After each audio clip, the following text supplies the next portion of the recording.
அல்ஹம்துலில்லாஹி ரப்பில் ஆலமீன் அஸ்ஸலாத்து வஸ்ஸலாமு அலா ரசூலில்லாஹி அம்மா பஅத். கண்ணியத்திற்குரிய இறைவனின் நல்லடியார்களே, அல்லாஹ்வின் சாந்தியும் சமாதானமும் என்றென்றும் நம் அனைவர் மீதும் உண்டாவதாக.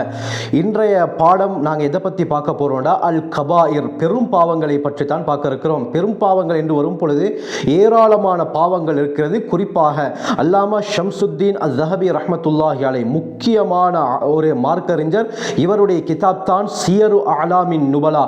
சஹாபாக்கள், இதே போல பின்னால் வந்த தாபிஊன்கள், ஹதீஸ் கலை அறிஞர்கள், எல்லா அறிஞர்களுடைய வாழ்க்கை வரலாறை தெளிவாக பதிவு செய்திருக்கிறார்கள். இந்த இமாம் ஸஹபி ரஹ்மத்துல்லாஹி அலைஹி அவர்களுடைய ஒரு கிதாப் இருக்கிறது, அல் கபாயிர் என்ற பெயரில். அல் கபாயிர் என்று சொன்னால் பெரும் பாவங்களை குறிக்கும். அந்த கிதாபில் 70 விதமான பாவங்களை இமாம் ஸஹபி ரஹ்மத்துல்லாஹி அலைஹி அவர்கள் கொண்டு வந்து இது பெரும் பாவங்களை சேரும் என்பதாக கூறுகிறார்கள். ஆச்சரியமான கிதாப் இதுதான் அந்த கிதாப். இதில் இமாம் ஸஹபி ரஹ்மத்துல்லாஹி அலைஹி அவர்கள் 70 பெரும் பாவங்களை கொண்டு வந்திருக்கிறார்கள். அந்த 70 பெரும் பாவங்களையும் நாங்கள் ஒவ்வொன்றாக தெளிவாக குர்ஆன் ஹதீஸுடைய ஒளியில் பார்க்க இருக்கிறோம்.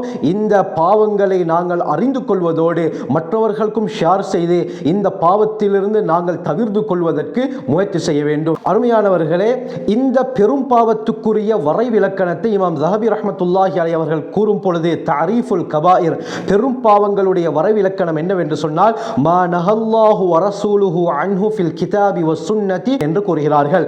மா நஹல்லாஹு வ ரசூலுஹு அன்ஹு, எந்த விடயத்தை விட்டு அல்லாஹும் அவனுடைய தூதர் முஹம்மது ஸல்லல்லாஹு அலைஹி வஸல்லம் அவர்களும் குர்ஆன் இதே போல ஹதீஸிலே தடுத்திருக்கிறார்களோ, இப்படியாப்பட்டதுக்கு தான் பெரும் பாவம் என்று சொல்லப்படும். அருமையானவர்களே, பாவங்களை எடுத்தால் அஸ்ஸகாயிர் அல் கபாயிர், சிறு பாவங்கள் பெரு பாவங்கள் என்று இருக்கின்றன. சிறு பாவங்கள் என்று வரும் பொழுது ஏதாவது தப்பு தவறுகள் எங்களுக்கு நிகழ்ந்தால் நாங்கள் இஸ்திக்ஃபார் செய்வதின் மூலமாகவோ அல்லது வுது செய்வதின் மூலமாகவோ அல்லது சதக்கா கொடுப்பதின் மூலமாகவோ அல்லது தொழுவதின் மூலமாகவோ இப்படியாப்பட்ட நல்ல விடயங்கள் செய்வதின் மூலமாக அல்லாஹ் அந்த பாவத்தை அழித்து விடுகிறான், இல்லாமலாக்கி விடுகிறான், மன்னித்து விடுகிறான். ஆனால் பெரும் பாவங்கள் என்று வந்துவிட்டால் இந்த பெரும் பாவங்களுக்குரிய தண்டனைகள் குர்ஆனிலே ஹதீஸிலே தெளிவாக சொல்லப்பட்டிருக்கிறது. அந்த தண்டனை நிறைவேற்றப்பட்டால் தான் அல்லாஹ் இந்த பாவங்களை மன்னிக்கிறான். எந்த பாவங்களுக்கு குற்றவியல் சட்டம், ஜினாயாத், இதே போல ஹுதூத் குர்ஆன் ஹதீஸ்ல நிர்ணயிக்கப்பட்டிருக்கிறதோ அந்த சட்டங்கள் அமுலாக்கப்பட்டால், நிறைவேற்றப்பட்டு விட்டால் தான் அந்த பாவங்கள் மன்னிக்கப்படும் என்பதாக மார்க்க அறிஞர்கள் தெளிவாக கூறுகிறார்கள். அந்த அடிப்படையில் அல்லாஹ் சுப்ஹானஹு வ தஆலா குர்ஆன்ல பெரும் பாவங்களை பற்றி கூறும் பொழுது, சூரா நிசா அத்தியாயம் 4 வசனம் 31 அல்லாஹ் கூறுகிறான், தஜ்தனிபு கபாயிர மா துன்ஹவுன அன், எதை விட்டு நீங்கள் தடுக்கப்பட்டிருக்கிறீர்களோ அப்படியாப்பட்ட பெரும் பாவங்களில் இருந்து நீங்கள் தவிர்ந்து கொண்டால், நுகஃபிர் அன்கும் ஸய்யிஆத்திக்கும், உங்களுடைய பாவங்களை உங்களை விட்டு நாங்கள் போக்கி விடுவோம், வனுத்ஹிலுக்கும் முத்ஹலன் கரீமா, கண்ணியமான நுழைவிடத்தில் உங்களை நாங்கள் நுழைவிப்போம் என்பதாக அல்லாஹ் குர்ஆனிலே கூறுகிறான். ஆக பெரும் பாவங்களை விட்டு எங்களை நாங்களே பாதுகாத்து கொண்டால் அல்லாஹ் பாவங்களையும் மன்னித்து விடுகிறான், உயர்தரமான சுவர்க்கத்தையும் கொடுக்கிறான். கண்ணியமானவர்களே, அல்லாஹ் சுப்ஹானஹு வ தஆலா இந்த ஆயத்தில் யார் பெரும் பாவங்களை விட்டு தவிர்ந்து கொள்கிறாரோ அவருக்கு நாங்கள் சுவர்க்கத்தை கொடுப்போம் என்பதாக அல்லாஹ் சுவர்க்கத்தை அந்த அடியாருக்காக வேண்டி பொறுப்பேற்றிருக்கிறார். இதே போல சூரத்து ஷூராவுடைய 37வது வசனத்தில் முஃமினுடைய தன்மையை பற்றி அல்லாஹ் கூறுகிறார், வல்லதீன யஜ்தனிபூன கபாயிரல் இஸ்மி வல் ஃபவாஹிஷ், பெரும் பாவங்கள் இதே போல மானக்கேடான விடயங்களை விட்டு தற்காத்து கொள்ளக்கூடியவர்கள், தவிர்ந்திருப்பவர்கள் முஃமின் என்பதாக அல்லாஹ் இந்த ஆயத்தின் மூலமாக கூறுகிறார். இதே போல யார் பெரும் பாவங்களிலிருந்து தங்களை பாதுகாத்துக் கொள்கிறார்களோ இவர்களுக்கு அல்லாஹ்வுடைய விசாலமான மன்னிப்பு இருக்கிறது என்பதாகவும் அல்லாஹ் இந்த இடத்துல சொல்லி காட்டுறார். கண்ணியமானவர்களே, சூரா நஜ்முடைய 32வது வசனம் வருது, அல்லதீன யஜ்தனிபூன கபாயிரல் இஸ்மி வல் ஃபவாஹிஷ், யார் பெரும் பாவங்கள் இதே போல மானக்கேடான விடயங்களிலிருந்து தவிர்ந்து கொள்கிறார்களோ, இன்ன ரப்பக வாசிஉல் மக்ஃபிரா, நிச்சயமாக உமது இரட்சகன் மன்னிப்பால் விசாலமானவன் என்று அல்லாஹ் இந்த ஆயத்திலே கூறுகிறான். ஆக யாரெல்லாம் இந்த பெரும் பாவங்களிலிருந்து தங்களை தற்காத்துக் கொள்கிறார்களோ அவருக்கு சுவர்க்கமும் கிடைக்கிறது, அல்லாஹ்வுடைய விசாலமான மன்னிப்பும் கிடைக்கிறது. அருமையானவர்களே, இதே போல ஹதீஸை எடுத்துக்கொண்டால் ஹதீஸிலும் ஸல்லல்லாஹு அலைஹி வஸல்லம் அவர்கள் பெரும் பாவத்துடைய விடயத்தை சொல்லியிருக்கிறார்கள். சஹீஹ் முஸ்லிம், திர்மிதி, இப்னு மாஜா, முஸ்னத் அஹ்மதுடைய ரிவாயத் வருது. ஹஜ்ரத் ஸல்லல்லாஹு அலைஹி வஸல்லம் சொன்னார்கள், அஸ்ஸலவாத்துல் ஹம்சு, 5 நேர தொழுகை, இதே போல வல் ஜுமுஅத்து இலல் ஜுமுஅத்தி, ஒரு ஜும்மாவிலிருந்து அடுத்த ஜும்ஆ வரை இருக்கக்கூடியது. இதே போல ரமலானு இலா ரமலான, ஒரு ரமலானிலிருந்து அடுத்த ரமலான் வரை இருக்கக்கூடிய முகஃபிராத்துன் லிமா பைனஹுன்ன, இந்த காலங்களுக்கு மத்தியிலே செய்த எல்லா பாவங்களும் மன்னிக்கப்படுகின்றன.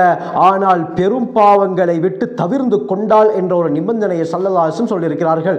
பெரும் பாவத்திலிருந்து நாங்கள் தவிர்ந்து கொண்டால் எங்கள் மூலமாக நிகழக்கூடிய எல்லா சிறு பாவங்களையும் அல்லாஹ் இப்படியாப்பட்ட அமல்களின் மூலமாக மன்னிக்கிறான். ஒருவர் ஜும்மாவுடைய தொழுகையை தொழுகிறாரா, தொழுதுவிட்டு அடுத்த ஜும்மாவுடைய தொழுகையை தொழுதால் இந்த 7 நாட்களில் செய்த எல்லா பாவங்களும் மன்னிக்கப்பட்டு விடுகின்றன. இதே போல இந்த ரமலானிலிருந்து அடுத்த ரமலான் வரை நிகழக்கூடிய பாவங்களுக்கு அந்த ரமலான் அடுத்த ரமலான் பிராயச்சித்தமாக பாவ மன்னிப்புக்குரிய சாதனமாக இருக்கிறது என்பதாக ஸல்லல்லாஹு அலைஹி வஸல்லம் தெளிவாக சொல்லியிருக்கிறார்கள். இதே போல் அருமையானவர்களே, 70க்கு மேற்பட்ட பெரும் பாவங்கள் இருந்தாலும் ஒரு ஹதீஸ்ல ஸல்லல்லாஹு அலைஹி வஸல்லம் அவர்கள் 7 முக்கியமான பெரும் பாவங்களை குறிப்பிட்டு காட்டி இதிலிருந்து நீங்கள் தவிர்ந்து கொள்ளுங்கள் என்று இந்த உம்மத்தை எச்சரிக்கை செய்திருக்கிறார்கள். கண்ணியமானவர்களே, புகாரி முஸ்லிமுடைய ரிவாயத் வருது. ஹஜ்ரத் ஸல்லல்லாஹு அலைஹி வஸல்லம் அவர்கள் சொன்னார்கள், இஜ்தனிபு அஸ்ஸப்அல் மூபிகாத், மனிதனை அழிவிலே ஆழ்த்தக்கூடிய இந்த 7 பாவங்களை விட்டு நீங்கள் தவிர்ந்து கொள்ளுங்கள். முதலாவது என்ன சொன்னாங்க? அஷ்ஷிர்கு பில்லாஹ், அல்லாஹ்வுக்கு இணை வைப்பது. அல்லாஹ்வுக்கு இணை வைப்பது என்பது கண்ணியமானவர்களை மிகவும் பயங்கரமான பாவம். இதுதான் முதலாவது பாவமாக, பெரும் பாவமாக இமாம் ஸஹபி ரஹ்மத்துல்லாஹி அலைஹி அவர்கள் தங்களுடைய கிதாபிலே குறிப்பிட்டிருக்கிறார்கள். குர்ஆன் சூரத்து நிசாவில் அல்லாஹ் கூறும் பொழுது, இன்னல்லாஹ லா யக்ஃபிரு அய்யுஷ்ரக பிஹி, அவனுக்கு இணை வைக்கப்படுவதை மட்டும் அல்லாஹ் மன்னிக்க மாட்டான். வயக்ஃபிரு மா தூன ஸாலிக லிமன் யஷா, இது அல்லாத பாவங்களை அவன் நாடினால் மன்னிப்பான் என்பதாக அல்லாஹ் குர்ஆனிலே தெளிவாக கூறுகிறான். ஆகவே அல்லாஹ்வை கோபப்படுத்தக்கூடிய பயங்கரமான ஒரு பாவம் என்று சொன்னால் அல்லாஹுக்கு இணை வைப்பது, அல்லாஹுடைய இடத்திலே இன்னொருவரை கொண்டு வருவது. அருமையானவர்களே, இரண்டாவது ஸல்லல்லாஹு அலைஹி வஸல்லம் சொன்னார்கள், வஸ்ஸிஹ்ரு, சூனியம் செய்வது. ஒரு மனிதனுடைய வளர்ச்சியை தாங்க முடியாமல் பொறாமைப்பட்டு அவனுடைய முன்னேற்றத்தை தடுக்க வேண்டும் என்ற நோக்கில் அவனை படுக்கையிலேயே போட வேண்டும், அவன் பழைய நிலைக்கு ஆளாக வேண்டும், அவனுக்கு ஒன்றும் இருக்கக்கூடாது, நடு தெருவுக்கு வர வேண்டும் என்ற நோக்கில் சிலர் இந்த சூனியத்தை செய்கிறார்கள். ஆனால் இது பயங்கரமானது அருமையானவர்களே. ஏனென்று சொன்னால் ஹஜ்ரத் ஸல்லல்லாஹு அலைஹி வஸல்லம் அவர்களுடைய காலத்துக்கு பின்னால ஹஜ்ரத் உமர் பின் கத்தாப் ரலியல்லாஹு அன்ஹு அவர்களுடைய காலத்தில் மக்களுக்கு, தன்னுடைய கவர்னர்மாருக்கு ஹஜ்ரத் உமர் ரலியல்லாஹு அன்ஹு அவர்கள் ஒரு லெட்டர் எழுதினாங்க. இந்த சூனியம் என்ற பாடத்தில் அந்த ஹதீஸ் தெளிவாக வருகிறது. அதில் என்ன சொல்லப்பட்டிருந்தது என்றால், அனிக்துலு குல்ல சாஹிரின் வசாஹிரத்தின், சூனியம் செய்யக்கூடிய ஒவ்வொரு ஆணையும் ஒவ்வொரு பெண்ணையும் கொலை செய்து விடுங்கள் என்று உமர் பின் கத்தாப் ரலியல்லாஹு அன்ஹு அவர்கள் எச்சரிக்கை செய்திருக்கிறார்கள். அவ்வளவு பயங்கரமான ஒரு பாவம் தான் இந்த சூனியம். இதே போல மூணாவது, வகத்லுன் நஃப்ஸில் லத்தி ஹர்ரமல்லாஹு இல்லா பில் ஹக், எந்த ஒரு காரணமும் இல்லாமல் எந்த ஒரு உரிமையும் இல்லாமல் அல்லாஹ் ஹராமாக்கிய ஒரு உயிரை கொலை செய்வது. அருமையானவர்களே, இஸ்லாத்தில் சில விடயங்களுக்காக வேண்டி கொலை செய்வது குற்றம் செயலாக, குற்றவியல் சட்டமாக ஆக்கப்பட்டிருக்கிறது. உதாரணமாக, யாராவது ஒருவர் இன்னொருவரை கொண்டால் அன்னன் நஃப்ஸ பின் நஃப்ஸ், கொலைக்கு கொலைத்தான் பழி என்பதாக குர்ஆன் தெளிவாக சொல்கிறது. இதே போல அருமையானவர்களே, திருமணம் முடித்து யாராவது விபச்சாரம் செய்துவிட்டால் அவரை கல்லால் அடித்து கொல்லும்படி இஸ்லாமிய குற்றவியல் சட்டம் சொல்கிறது. இப்படியாப்பட்ட காரணம் இல்லாமல் ஒரு உயிரை அநியாயமாக கொலை செய்வது என்பது பயங்கரமான மிகப்பெரிய பாவம் என்பதாக ஸல்லல்லாஹு அலைஹி வஸல்லம் அவர்கள் சொல்லியிருக்கிறார்கள். அதே போல அடுத்து அக்லு மாலில் யத்தீம், அனாதைகளுடைய சொத்துக்களை, உணவுகளை சாப்பிடக்கூடியவர் என்று ஹஜ்ரத் ஸல்லல்லாஹு அலைஹி வஸல்லம் சொன்னார்கள். அனாதையான சிறுவர் அவருடைய தாய் தந்தை விட்டு சென்று விட்டார்கள், மரணித்து விட்டார்கள். இப்போ இந்த சிறுவனை ஒருவர் பொறுப்பேற்று நல்ல முறையிலே பாதுகாத்துக் கொள்கிறாரா, அவருக்கு குர்ஆன் ஹதீஸ் தெளிவான நன்மைகள் இருப்பதாக கூறுகிறது. இதே அந்த சிறுவனுடைய, அந்த அனாதை சிறுவனுடையவோ அல்லது சிறுமியுடையவோ சொத்துக்களை ஆட்டையை போடுவதற்காக, எடுத்துக்கொள்வதற்காக இவர் பிளான் பண்ணினால், சூழ்ச்சி செய்தால், அருமையானவர்களே, இது பெரும் பாவம் என்பதாக குர்ஆன் ஹதீஸ் தெளிவாக விளக்குகிறது. அடுத்து அக்லு ரிபா, வட்டி உண்ணுதல். அருமையானவர்களே, வட்டி என்பது இஸ்லாம் தடுத்த ஒரு பயங்கரமான ஒரு பாவம். ஏனென்று சொன்னால் இந்த காலத்தில் மனிதன் பலவிதமான வறுமையிலே பீடிக்கப்பட்டிருக்கிறான்.